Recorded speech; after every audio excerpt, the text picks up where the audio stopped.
Welcome back to the On Deck Circle podcast brought to you by the Fantasy Six Pack. I am your host, the handsome, the almost married Nick Zaniboni, and I'm joined by my esteemed, wonderful, amazing, handsome co-host, Mr. Jason Beckner. Jason, how are you today? What's going on, Nick? It's good. It's a pretty big week here. We got some fun things planned, so let's get going here. Yeah, all right. So my favorite part of the show, because it involves zero stats, and that is the cold open question of the week. Jason, today I sat down, I watched the Johnny Football documentary on Netflix. Give me one baseball player that you would like to see a documentary about. No holds barred. Ready, set, go.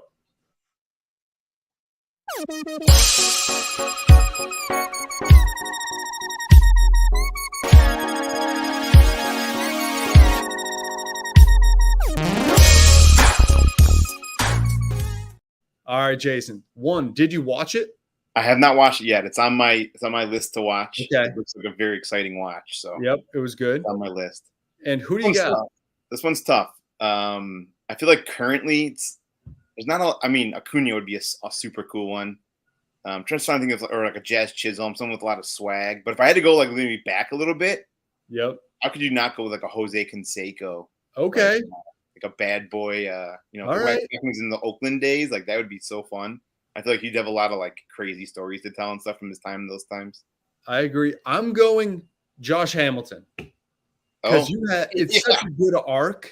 Yeah, that's a good one actually. Just a lot of valleys and peaks. I don't know what he's up to now, but I think that would be a very interesting watch in general. I was a gigantic Johnny Football guy. I was dressed up as Scooby-Doo one year because he was Scooby-Doo when he had an infamous photo taken the night before a game. Huge Johnny Football guy. But Jason, I want to know, is there anything else going on today? Yeah, we actually have a super, super awesome episode planned this week. Mm-hmm. Super special guest here joining us, which I know is kind of rare. We have had some guests from here and there. We got Dap Scout on here every once in a while, but I'm really excited about this week because not only do we get to do a little bit of our first year player draft preview, which, it's always a hot button topic right now at the, wrapping up some dynasty leagues here. Time to start looking for to the new year. What's everyone's plan going forward? Some people probably already even had their first year player draft, depending on how your league is set up. Yep. But for most people that have not had their first year player draft, this episode is for you because we're also going to bring in here now our special guest here this week joining us is none other than change that little plan there. Covering him up over here. There he is. There we go. It's Chris Blessing of BaseballHQ. What's going on, man? Hey, thank you guys for having me. I appreciate it. This is going to be a fun show. Shout out to Joe Bond, who claimed he was going to be here and now has a bad voice. I told him when we signed up, when we made the plan for this, that he didn't need to come on with me, but I'm afraid that he's going to think that I think that you guys are cooler than he is. So that's why I thought he was going to come on. So yeah, exactly. Well, we are for one. You are. We definitely. But before we get started, we need to hear your answer to the cold. If you want to answer your answer to the cold open question of the week. Yeah. Oh yeah. Well, first off, I haven't seen the documentary. My wife has it saved. She's actually the biggest college football fan in this house. And I'm a pretty big college football fan, but she was a daughter of a high school football coach. So her favorite movie, of course, is what do you call it? Remember the Titans is her favorite movie. Makes sense. She was that little girl in that movie. And I'm not joking either. So the baseball player would definitely be Kevin Mitchell. Former Met, Padre. I don't even know who that is. You don't know who that is? Oh my God, you're so young. Yeah, you need to watch the 30 for 30 about the Mets 1986 team. Kevin Mitchell for me is the most there are stories about him that are not true. So I would like to know what's true and what's not about him. He was like the utility guy. He hit 47 home runs. Former MVP in 1987. But yeah, legit, there's great stories about him.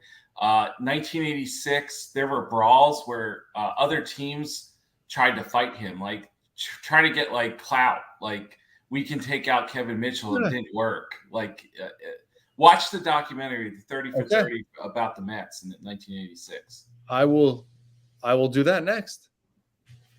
See, there you go.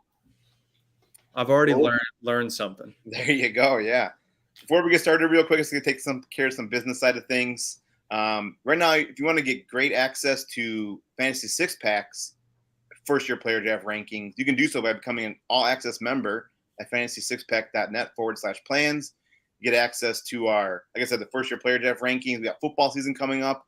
Great content on the football side of things over at fantasysixpack.net, including you get access to our Discord where you can get like personalized questions answered. All the analysts are in there talking up. We got baseball, football going on right now. You can get all that by becoming an all full access member at fantasysixpack.net/plans.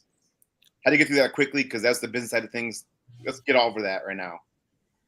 We're going to talk about first year player draft and things like that. Before we get started, Chris, why don't you let everyone know what you're about, where we can find your work, things like that. Yeah, I'm at baseballhq.com. Sometimes USA Today, Sports Weekly, mostly during the off season. We got a book that we're producing, Minor League Baseball Analyst, which is also the Ron Chandler's Baseball Forecaster. I contribute to them. I contribute to Lindy's Sport Baseball Preview every year. But the big thing right now is First Pitch Arizona, which is our fantasy forum that we put on. It's the first week of November in Mesa, Arizona this year, at a hotel right next door to Sloan Park, which is the home of the Chicago Cubs. During spring training. But it's the Mesa Solar Sox and also the Fall Stars game this year. So for more information on that, go ahead and go to baseballhq.com. Look on the side. There's a little thing there. It's a great baseball weekend. And something I would recommend y'all sometime down the road, if you really want to get to know folks in this business, it's a great place to get to know folks in this business. Nice. It's definitely been on my radar, just trying to make it work. Convince my wife and kids that I got to ditch them for a weekend in November to go to Arizona without them. It's a bit of a task, but as one of those things that's been on my list for like 2 years now, I think, where I'm like, man, that would be so fun to get down there, get to catch those Arizona Fall League games, shake hands with kiss babies with people within the industry. So definitely a great time. And it's like, I think you guys even do like panels and things like that, right? There's a whole bunch of stuff going on down there. Wow. Yes. If you ever decide to show up, just let me know and we'll try to get you on a panel. We do this rookie draft. I think we're going to continue doing that every year. And it's always good to get as many of the Dynasty folks involved in that, because y'all know prospects as much as you know Dynasty, how to run Dynasty teams. So like, that's always a good thing. So, if you ever decide to come, just let me know. Yeah, that'd be awesome. All right. Well, like I said before, we're going to talk about first year player drafts. We just had the MLB, amateur draft was, almost like a little over a month now, I think. So we've seen where these guys have landed now. Some of the hitters have been getting some work in the low A and complex leagues. So I think it's the perfect time to talk about first year player drafts and rankings and where we think of these guys and where you might be able to find some steals in your drafts. But I think before we get into all maybe some specific players, I thought it'd be a good idea to maybe just give people a broader generalization of what are some of the strategies that maybe you might bring to your drafts.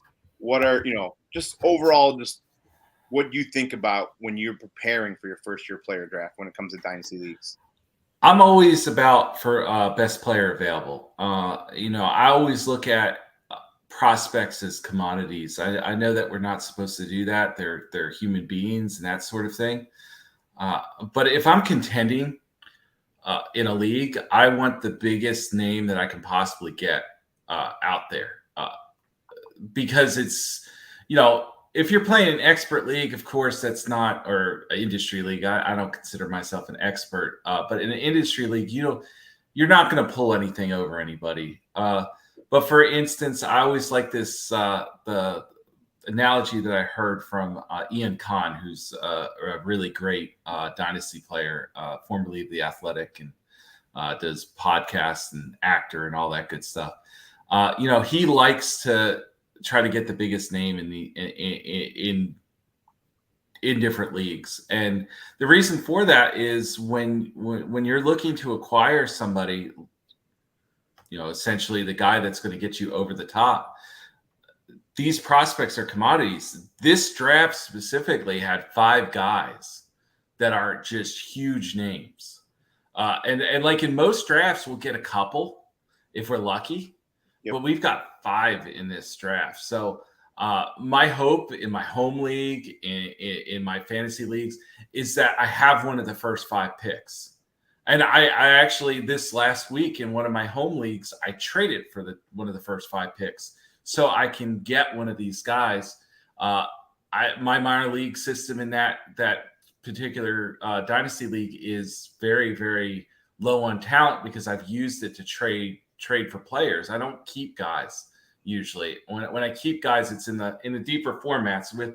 Before we were on here, you were talking about your 30-teamer. I mean, that's the sort of format that I'm more likely to keep a guy in. Mm-hmm. But in regular formats, I'm moving guys as much as I possibly can. So trying to get somebody in the draft, I want to get one of the 5 big names. I don't want to get one of those guys that you could predict will probably be a good major league player, but not a great fantasy player.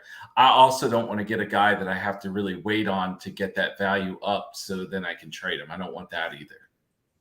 You make a good point, because I think a lot of times one of my questions would be like, do you tend to trade up in, first year player? Because I know like with baseball and, prospects themselves, it can be very subjective, right? Like even when it comes to the MLB draft, teams are just very subjective on, they're fine with letting a, higher ranked prospect go by for someone that they might prefer.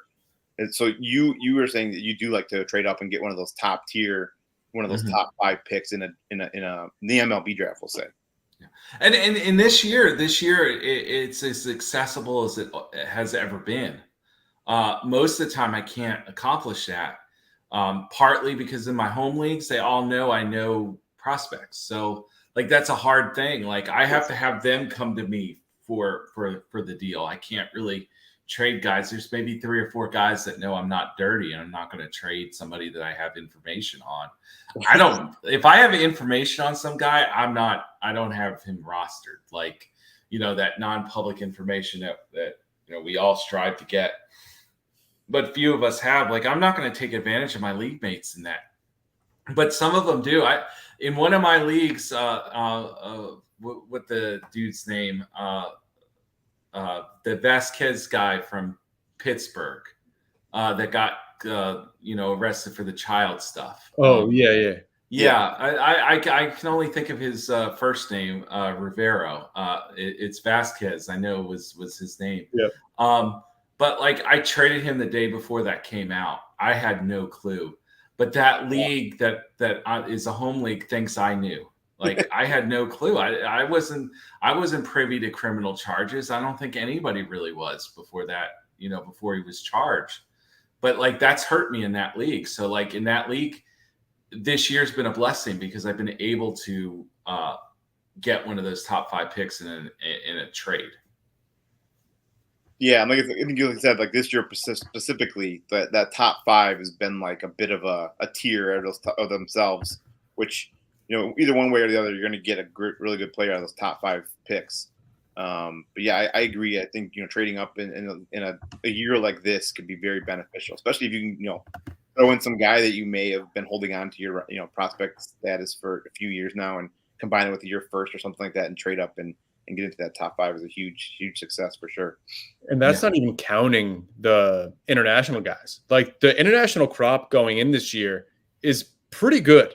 And that top 5 that we're talking about, you could probably get like an impact player this year along with that in that top 5, which you could go either way. Like, is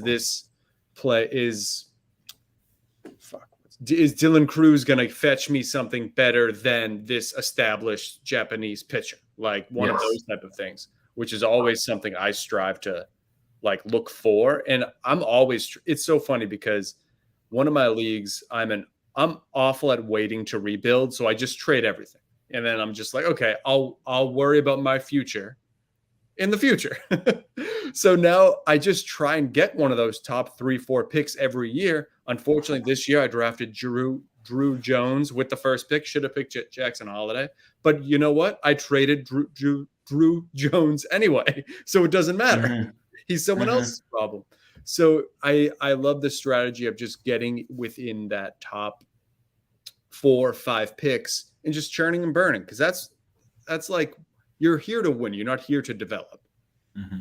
Yeah, and that's what I try to tell tell my readers. Like, the people that are in perpetual rebuilds are sad. I'm sorry. I know that there's probably people listening right now that are that way, but get yourself out of the perpetual rebuild. Like, holding on to prospects only works if you have identified 2 or 3 guys that are going to be successful and stuff. In that same home league, I had Vlad Guerrero and Ronald Acuna both as minor leaguers that I drafted late in the thing.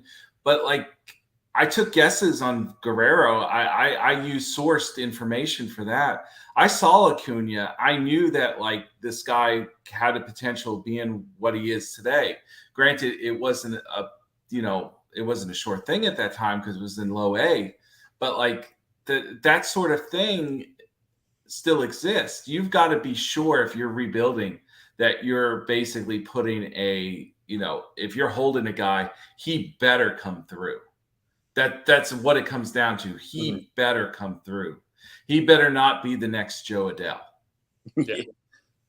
And I think that brings up a good point too, as far as draft strategy, right? Those guys at the top of the draft, they're the ones that are in that perpetual rebuild mode, right? Mm-hmm. So how, if you were in that, let's say not the perpetual rebuild, but you were in that top 5 pick situation, what kind of value do you put on the international guys that are going to come in and make an immediate impact? Let's say a Kodai Senga, something like that, where you're basically in a rebuild mode, but these guys are going to go in the top. They have the most value at the top of the draft. Are you putting more on those guys? I think I actually acquired Senga in a whole universe league today. I'm not sure. My life's been really busy the last few days, and I co-own a team with Brad Johnson from MLB Trade Rumors. I think we acquired him today. I'm not 100% sure. But like, I would put high value in it. Like a few years ago, and of course I was a year off on that. I put a lot of high value on Kim coming over, the Padres shortstop right now. Sure. And like, I was wrong in that first year. I had him as my number 2 ranked first year player draft guy. And the reason for that is because I felt like he would transition. I just was a year off. I felt like he would bring what he's brought this season immediately to the big leagues, and I was wrong. It was, unfortunately, I traded him in most of the formats because he did look kind of awful last year. Yeah. But like, that's the thing, is you also have got to understand a pitcher is going to be more likely to succeed from the Far East than a hitter. Like, it just takes, for every Ichiro or every Ohtani that comes with the bat, or even Matsui, if we're going further back, Hideki, not Kaz. Like, it's been an adjustment for the other guys, the non-superstar guys. So a pitcher, it really depends where I'm at. I took Senga this year in I think my Otanu draft. Yeah, that was the draft. It was an auction draft. And like, I had to cross my fingers because there's always they don't pitch every 5 days. They pitch every week in Japan. Like, there's a risk there in year 1 and sometimes in year 2 that they're not going to instantly establish themselves like Ohtani did before his injury, or even Darvish when he came over. If you want to further go back, Nomo. So like, there's a different risk there with those guys. So in this draft, if I had pick 1 through 5, and let's say the 3 college guys went 1 through 3, and that's Skeens, Langford, and Cruz, I would consider drafting somebody at 4 from Japan, if that was my pick. Not that I don't like Clark and Jenkins a lot, it's just going to be a long time before they're anything. So, and really and truly, like I look at it too, is I've heard some question marks about Clark from my baseball contacts, from my scouting contacts, that maybe he's just a very good player. Like there's maybe not that superstar in him. So definitely at 5, if Clark had been drafted, and I have a better feel for Jenkins, at 5, I probably will pick somebody that's not Max Clark if somebody else is available. Yeah, good points. All right, so go from draft strategies, kind of keep going on with that a little bit more here. And then we talk about best player available is usually your overall strategy. Is there, let's say, would you put any value on positional need when you're going just a little bit? Like I say, like I know they move people around, right? Like they'll draft a bunch of shortstops, and they're going to move to third. They're going to move to the corner outfielders. But is that something that you would do in any of your drafts, or are you strictly just best player available? I am always looking for the best middle of the field player. So I'm looking at center fielders, shortstops, and second. Well, really center fielders and shortstops. That's where the cream for me is, especially like high school, teenage level players. I want guys that have the athleticism, because I feel like that's the one thing that you can't teach in baseball is athleticism. There's guys that can't hit and will never hit or have baseball acronym. Baseball acronym. They won't have one. But there's like guys, athleticism you just can't teach. There's nothing to teach. You can't make somebody usually a better athlete. You can make them better moving and all of that kind of stuff, but you can't make them a better athlete. So I concentrate pretty heavily on shortstops and center fielders. By the time most shortstops get to the big leagues, they're not shortstops anymore. They move to the outfield. They might be a third baseman. They might be a second baseman. In a few occasions, they've been first basemen. And then center fielders, they're usually going to be guys that are going to bring a speed component to the game. And if they end up on the corners, usually they have to have a power carry to end up there.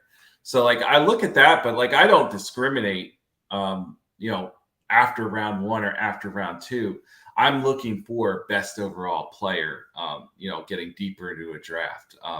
But at first, it's always those up the middle players. Yeah, and I mean, you kind of see that too. Right? When these athletic guys in high school and stuff like that, they're always going to be the shortstop, center fielder, pitcher. That's like just the way it is going up through the little league and then back in the high school too. Those most athletic, good baseball players are always those guys that are playing those, premier defensive positions.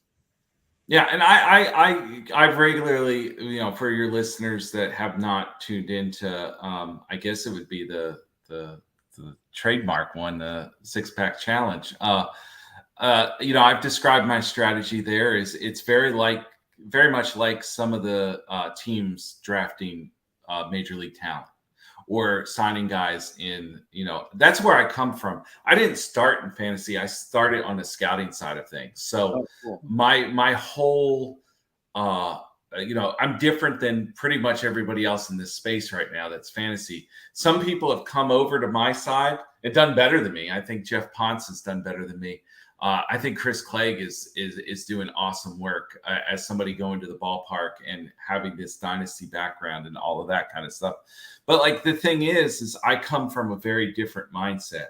And so I've taken those strategies that I've learned from scouts and from contacts that I've had and put them into use for my fantasy dynasty teams.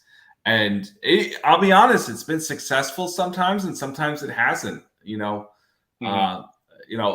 Folks like you, both of you, folks like the guys that I mentioned, they're probably better at building a dynasty roster than I am. But I try to be better with them. Trying to get talent, trying to identify talent. That's my goal. And to a point that kind of just goes hand in hand, right? Like, to an extent, fantasy baseball is a little bit of a similar to real baseball. Obviously, you don't have the defensive side of things, but there's a little bit of a bridge there between the two. Mm-hmm. So I know we don't put a ton of value on different positions, stuff like that. But I think one of the ultimate things when it comes to baseball and fantasy baseball is the ultimate pitcher versus hitter. And when it comes to drafting these guys in your first year player draft, some people, we all know that, the common phrase, the tin snap, no such thing as a pitching prospect in fantasy baseball. You can get these guys a lot of times that come out of get drafted out of the high school, and you got to wait 4 or 5 years for them to start making a fantasy contribution. Does that weigh heavily on when you're, any of your draft strategies? Do you push the pitchers down in your rankings more just because it may take them a little bit longer to get in to make an impact on your team? I tend to not draft pitchers at all. If you've ever followed me on a mock draft and anything, I'm the last one to select a pitcher. Whether it's a mock first-year player draft, whether it's just a mock dynasty draft. In my leagues, my private leagues, it's the same thing. I would make an exception for Paul Skeens. Skeens is the closest to major league ready pitcher that I've seen in a long time. I think that I hate when people make comps to great players. And Steven Strasburg, when he was drafted, was maybe the best college pitcher that, at least in my lifetime. I'm 43 years old. He's the best one that I know of. And when you make comparisons to the best that you know of, I think that guy kind of takes notice. But like most of the time, I'm not drafting. And it's not. I don't subscribe to there's no such thing as a pitching prospect. I believe there's pitching prospects. I just believe that they're so heavily overvalued because people are so desperate to grab onto one of them that I let everybody else go after them. And here I am. I'll find that pitcher. I'll find, several years ago in a extended, it wasn't a 30-teamer, but it was a 20 teamer. I drafted Dean Kramer, because I saw potential that he'd get up to maybe an SP4 background. I'd rather have a bunch of those guys that surprise than that top prospect that I get really upset about because he blows out an elbow or blows out a shoulder or something like that, or just isn't good. Like we hype, especially high school guys, we hype them up so much. Mm-hmm. I just wrote up for the site Jackson Ferris, the Cubs low A pitchers, pitched 39 innings this year. And I've heard him go up on boards. I saw him in 2021 pitch for IMG. And I'll be honest, was it 21? Yeah, 2021. And the thing is I saw a guy with premium stuff, but the same issues still that I saw when I scouted him exist today. Inconsistent release point, very long arm path to get to the release point, trouble, staying balanced throughout the delivery. He tends to lean back when he's throwing, drift back, I should say, not lean back. I need to use my scouting terms. But those are the things that I notice. Now, I told my readers, this is a guy that I would try to acquire because he's SP2, SP3 upside. But I would never take that guy in a first-year player draft. I want him to be a pro before I go and I take him because I need to see where he's at, because that jump from pro ball, from prep ball to pro ball is a bigger jump, I believe, than even AAA to the majors. I think that's how big of a jump it is. It's tough, and so many good pitchers that I've seen through the years have just fizzled out by the time they got to AA because they just never got that delivery down and stuff. The good thing with Ferris, for people who do roster him, I believe he's a phenomenal athlete. You watch his delivery, it's very athletic. And the Cubs have done a really good job this year. And you can even see it from video from the beginning of the year to now of really honing in on some of those difficulties that he has. But next year is going to be a big make or break year for that kid. And it's all because of the work that's happened this year to get him to that point. So I would roster him now, but definitely not out of the draft. I would not have touched him one bit. I'm loving all this hype and gas you're giving the Cubs prospect. I know they were just ranked number 4, I think, in the farm system, but as a little bit of a bias, I loved the Jackson Ferris pick when it was made last year. But that was a little bit of bias on my part. But I'm glad to hear that you are also very high in Jackson Ferris, because I was as well when they drafted him. So that's awesome. Yeah, I mean, it's SB2, SB3. It's just a matter of him really kind of coming into his delivery, and he has such good size too. Like there's probably about 10 to 15 pounds of muscle to be added there too, and he's already sitting 91, 94 as a lefty, so you could probably easily project him to be a mid-90s starter once he matures and gets his delivery down. But that's the thing with the over-the-top guys, like you're playing a game with them. We saw what happened to Ian Anderson. Like he just kind of fell right off. Like you lose your release point as a 3/4 guy, or even as a high 3/4 guy or a low 3/4 guy. It's not as detrimental as if you're a over the top guy like Ferris. So I know most people's first year player draft is usually like 4 or 5 rounds. We'll just say conservatively. Some might go a little bit deeper, but conservatively 4 or 5 rounds. So you're not taking any pitchers, even like in the 4th or 5th round, maybe a dart throw at the end there. Maybe a dart throw, but that's about it. And usually the dart throw is a guy that nobody else knows about, and maybe somebody that I came across in my amateur scouting that season. I do some work for an organization, so and I'll be honest, I didn't see anybody this year that I would even dart throw at in those rounds, because they don't let me see good players anymore. No, that's good to hear, because I think a lot of people, I've seen it in our Discord too. People reaching out like, "Oh, I know Skeens is a little bit different, but they're talking. Hey, the first year player draft, I got a pitcher here available late first, or Waldrop or something available like early second, late second. I mean, this is like something that people like. Yeah, they like to reach on some of these pitchers, so it's good to hear. And like what they're trying to do here with Waldrop is like, if anything bled like great pick, it was the Braves taking that guy, because they've had success with that sort of profile before. We know Spencer Strider obviously and stuff, but like they've had that success with other guys with the same sort of pedigree as Waldrop. So like I can understand why somebody would be excited to reach for that. But again, like it's hard for me to do that. Again, I'm not gonna like. I'm not on here. I'm not a Cub fan. So, but like, I really liked their pick last year, Cade Horton. Like it made sense. I actually like their Jackson Wicks pick. It hasn't worked out the same way, but I feel like some teams have a really feel for the pitchers that they draft. The Guardians, obviously, you look at, Bibby and some of the other arms that they've drafted, Williams, they seem to be identifying arms. The Dodgers obviously identify the arms. The Rays, like there's certain teams that I will put check marks by. Like the Pirates aren't one of those teams, right? But like they've made some decent picks over the last few years. Like I don't hate on that. I don't hate that they got Skeens. They've improved, guys. At least can see that from watching them as amateurs and now watching them as pros.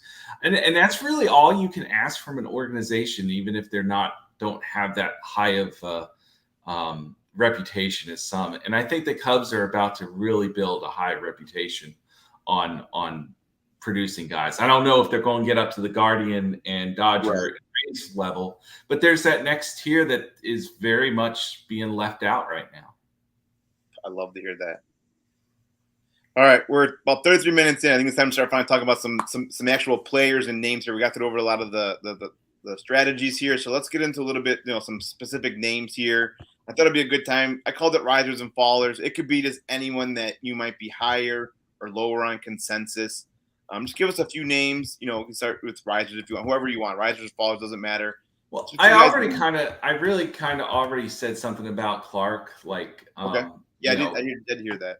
And like again, it's a kid that has a lot of potential. I don't necessarily love the landing place, even though the Tigers have done a really good job of rebooting their player development crew. A few years ago, the Orioles were down like this, and they rebooted everything, and look where they are now. The Tigers went into the hiring of their general manager, and they were very serious about they knew they were a broken franchise. And so they got they basically kind of cleared house on stuff. Obviously, I think the fantasy community is really down on Jacob Wilson. I am too. I know that he was higher ranked in some of the online draft, with not fantasy focus, but like the draft folks. But I think that had a lot to do that it was really well known that the Oakland Athletics weren't going to let him fall past them. And you look at teams, some teams draft guys based on upside. The Athletics can't develop position players, so why not take a guy that looks like a regular major leaguer? Like that's what you do. I really like Rhett Lauder, even though it's a pitcher. He's I wouldn't pick him because I'm just like anti-pitcher, but like of that next tier of guys, and I say next tier, I say the next like two guys, because then there's another tier below that. He is clearly the best of the prospects overall after that top 5 pick, and even though he is a pitcher. I hate going down the line. I'm anti any of the catcher picks in this draft. I don't like either of them in the first round. You are wrong, Chris. You are wrong. I'm sorry. Who am I wrong about? Kyle. I'm just a Red Sox fan. He goes Red Sox, so I'm sure he's talking Teal. Okay. I didn't know you were a Red Sox fan. I love him. No, I'm just kidding. I just did not. I don't see the explosion of a first round pick. I see a guy that could be a very steady regular, but I don't necessarily see that upside to really kind of push him. I think that there's like a grouping of college guys that in the Kyle Teal area, Enrique Bradfield Jr. area. I would say the biggest riser for me among that group in the teens would be Braden Taylor, Rays third baseman that they took out of TCU. I really like his bat. I like his ability to get to barrel. It's a very easy left-hand stroke that drives the ball, and it drives the ball to all fields. So I especially like that. And then you get into this period of time where, I'll be honest, from about that pick on through to about pick 50-ish or something, it's a lot of guys that kind of fit into the same mold that could have been taken here and could have been taken there. I scratched my head at the Guardians pick, to be honest with you, picking a guy that is hit first. He might be the best hit tool of the prep guys outside of those first 2 prep guys the Clarks and the Jenkins. But like, there's no position flexibility there. I don't think he sticks at catcher. I think he's a first baseman. And any time in a draft, a first baseman is a scary proposition, really. I don't know what to make of Dylan Head. I had very mixed reports on him. That's who the Padres took. Yep. Very mixed reports. But he's a Padre draft pick. I don't know if people realize this, but like the Padres are the most scouty team in the draft. It's like them and the Nationals.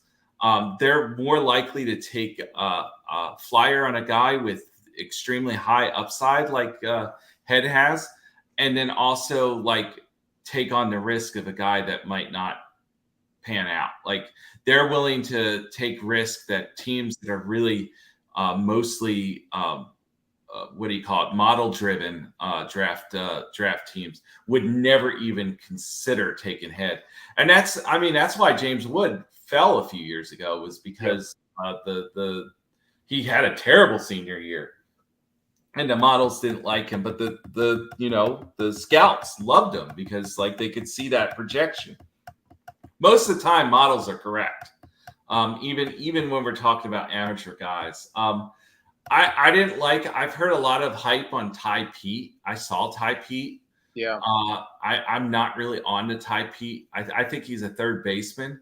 I was actually supposed to see him as a pitcher, and he got hurt, and I never got to see him. And he was out for a little bit as a position player as well. But like my contacts liked him better as a pitcher. And like, I just don't believe in the hit tool enough.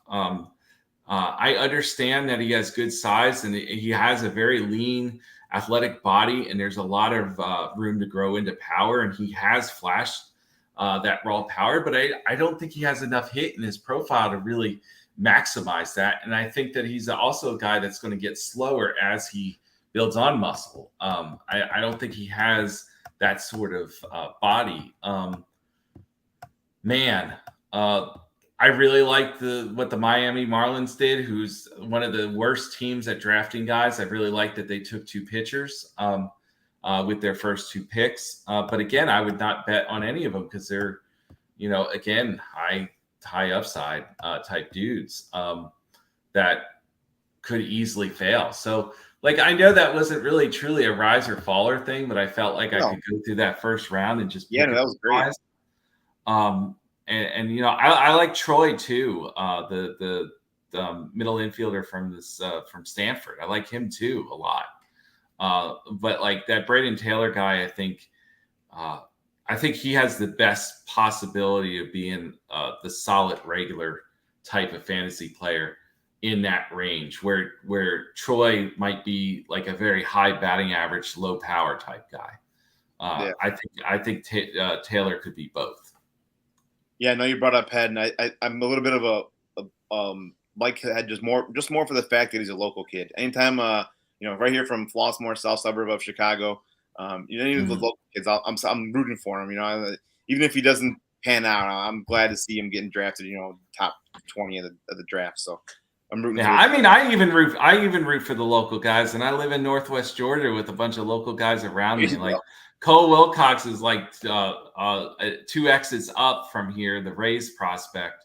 Logan Workman, another Rays prospects, a few things up. I don't care if they're drafted first round. Cade Fisher, who starred in the College World Series this year for a game, did pitch well in the second game. He's from around here too, from where I live. Those guys I keep extra track on and I root for no matter what team they are. I don't have a team anymore because I have I've covered this since 2009. So I don't my fandom was the New York Mets, and I tell people I sign a contract with helping out a club every year to avoid being a Mets fan because it's terrible. Yeah, it is. Especially this season. For players more than teams, I'm sure, at this point of your career. Yeah, that's pretty much it. Yeah, I think one of the big names too, maybe more of a sleeper, but I guess you'd call him a riser too, would be Cooper Pratt. I know he's been getting a lot of love. Drafted way late out of Milwaukee. I think drafted in the 6th round, splashing onto the season right now with Complex League. Fell real late in the draft. I don't know if it was because of signability reasons or what. I'm not sure if you have any insight on why he fell in the draft, but I know he was really highly ranked and fell all the way to the 6th round. So he's kind of having a really good season so far. I know it's again complex leagues. You got to kind of put a little bit of a grain of salt on those things. We have an 857 right now in the ACL, so he's gotten a really good start to the season right now. So he's one of those guys that you could see start rising up here. It's still early, right? I will, yeah. Go ahead. I will say this too. I don't have any insight. I only really have insight on Georgia guys that are signable out of Georgia or out of Tennessee. Okay. Because that's kind of my area and stuff, sure. and maybe North Florida, maybe but I even though I've seen Magnolia Heights, I haven't seen him since he's been a prospect. So, I have very limited knowledge of Pratt. The one thing I warn folks about is, there's a lot of teams that don't really they'll scout for talent in the complex leagues, but this is a debut, and some guys will come on hot and some guys will not. A Georgia kid a few years ago. Oh my God, I'm blanking. This is a bad night. You can tell exactly when I'm blanking on major leaguers' names. Who's the shortstop for the Nationals?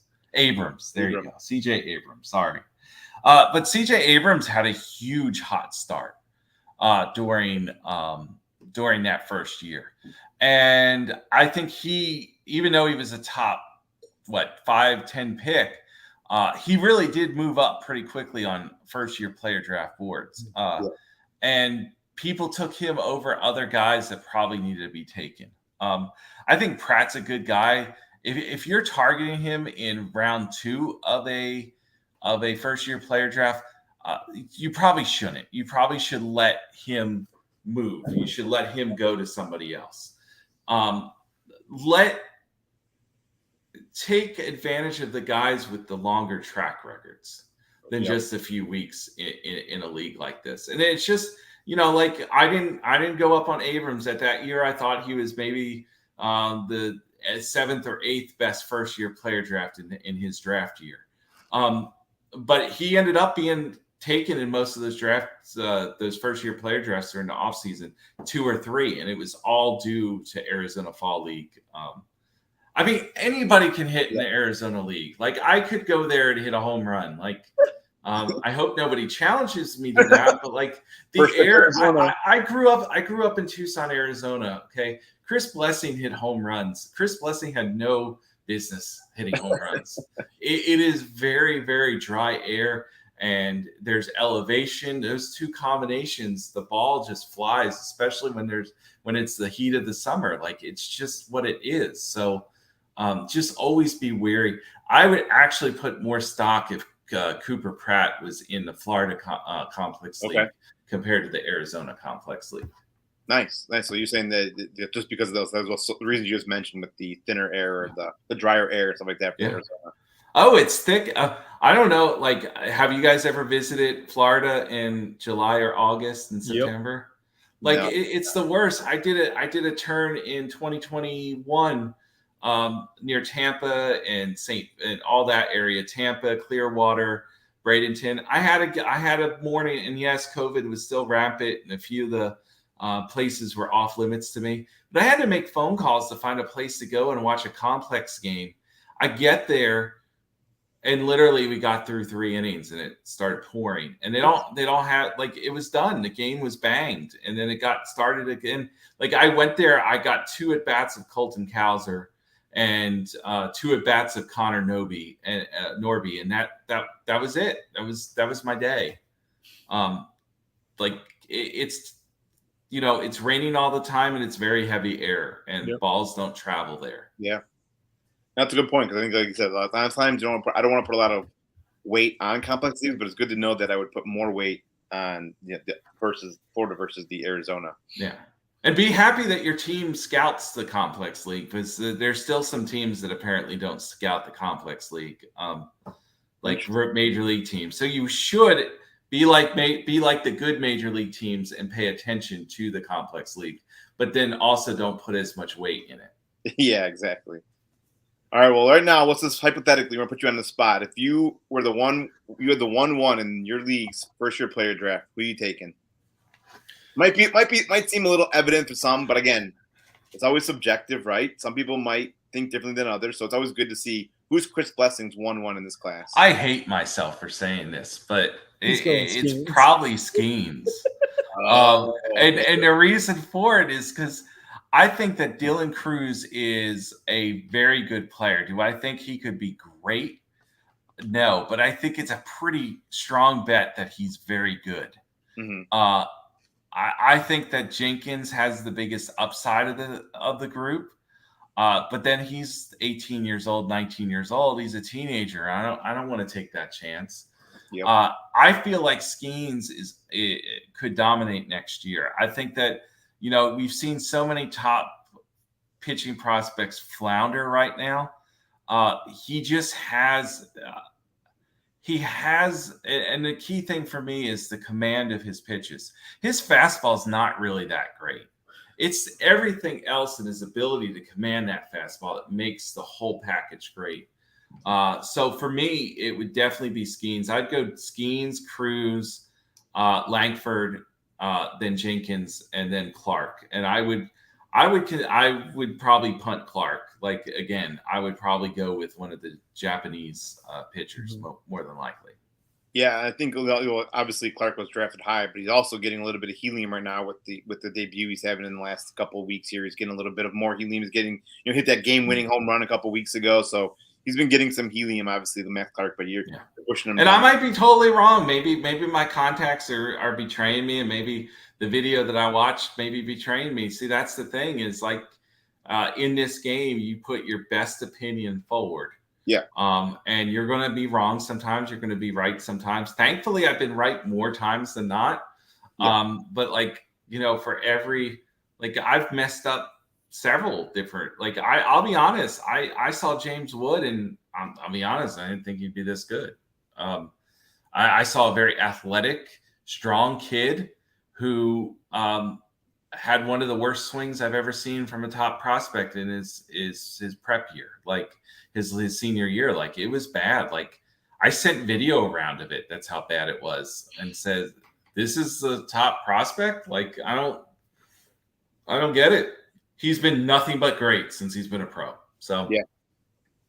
No, I mean, I'm not faulting you for pushing Matt Clark down your rankings. I was just saying he's the one that's been kind of rising a little bit more lately, just because of the context he's had the last couple of weeks since being drafted. And I was also hedging my bets a little there. Yeah. I've been around. I've been around a time or two. I know what I have to do.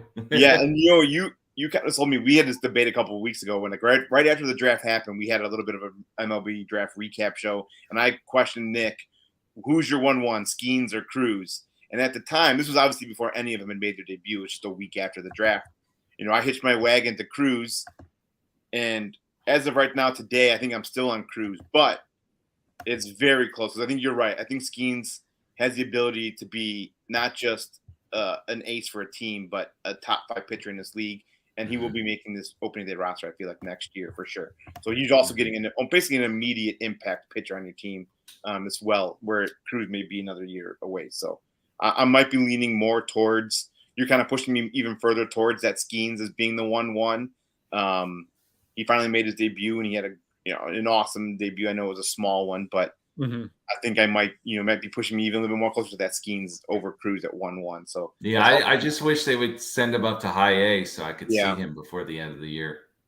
Yeah, I'm sure getting eyes on that would be awesome right now. I heard there was a ton of all eyes on Skeens the other day when he made his debut, so it'd be awesome to get in there and get some eyes. And it's also a good place. Bradenton is one of the few minor league. I think there's 2 or 3 minor league feeds in the Florida State League. So, and Bradenton is clearly the best one. So it's not bad.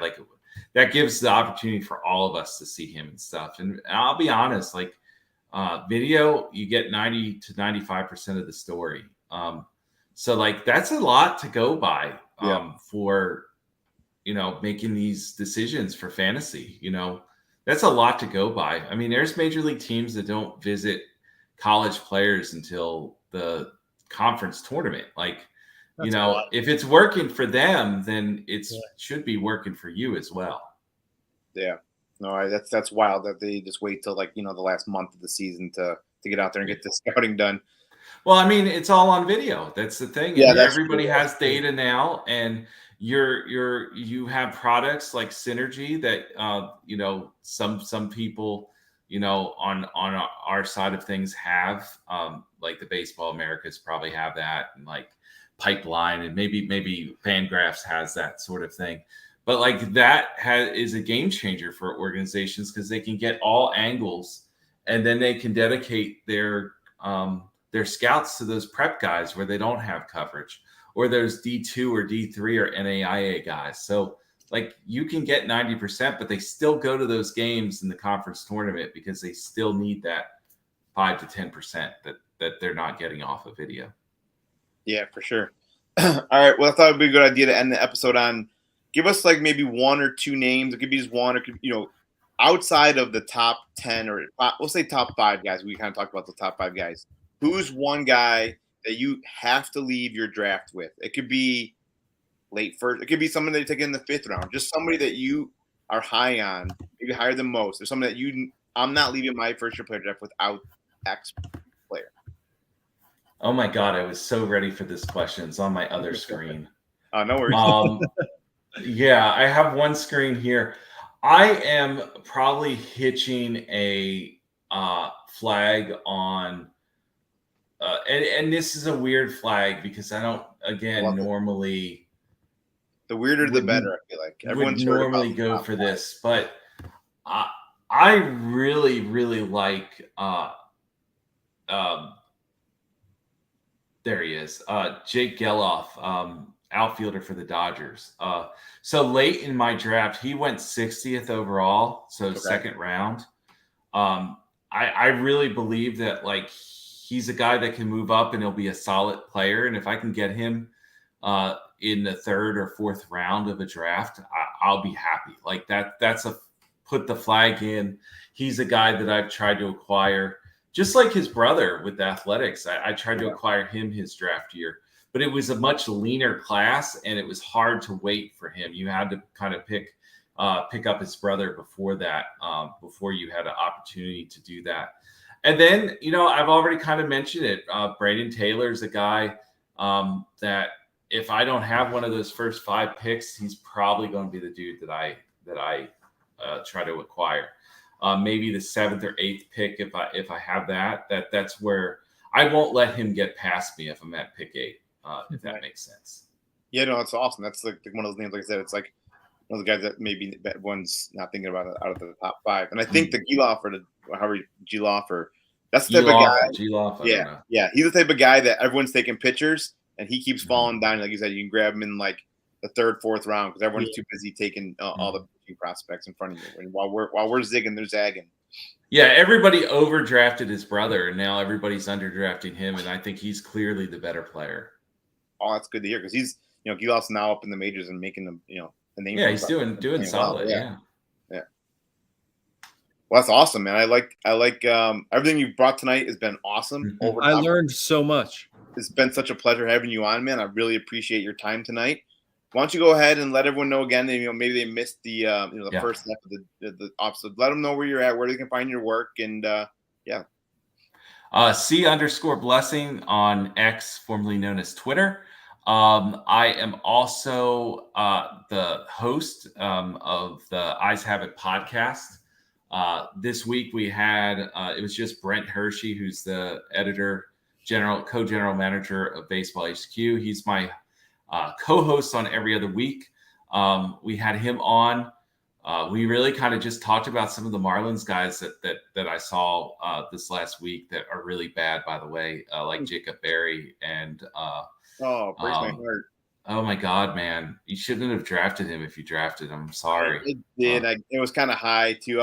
I'm not gonna lie. I was pretty high on Berry last year, and the minute I took him, maybe like 2 weeks later, I'm like, I had instant buyer's remorse. So I had some information on him, and so my information on him was that if you look, and this is a good thing for anybody out there, study college drafted guys. Study them and see where their success is. And if their success isn't happening on Fridays and Saturdays, they avoid them. Because that was the thing. Most of his power was coming on Sunday, which would be the number 3 starter, or on the weekdays, which is 4 and 5. So, like, you've got to kind of look at that. That's why I was never convinced that Brendan McKay was going to be a two-way star. He did all of his damage against really Tuesday and Wednesday starters because he didn't hit against Friday starters because he was pitching that day for Louisville. It's a shame what's happened to his rotator cuff. Like, he was a really good pitcher, and like nobody will probably now know him because of that. But again, like you've got to kind of look at that stuff. So, again, been around a little bit too long at times around this whole baseball coverage thing. But like, there's hints there, and that was the Jacob Berry thing. And he doesn't look athletic at all. Like it was a really bad look. Doesn't really use his bottom half right now. I think it's more to try to get to more contact. But the contact's very light, and it's bad. Tune into the first Eyes Have It podcast to get more on that, of course. And then, I mentioned First Pitch Arizona, first weekend of November in Arizona. Sign up. There's a lot of great people already on there as speakers. I will be speaking. Have no clue what I'm doing at this point. Awesome, man. Chris, it has been a pleasure. I'm glad you guys took time out of your day to join us, man. It's been awesome. Thank you very much, Chris. No, thank you guys. This has been really fun. Awesome. All right. Well, we'll see the rest of the viewers next week. See you, boys. See ya.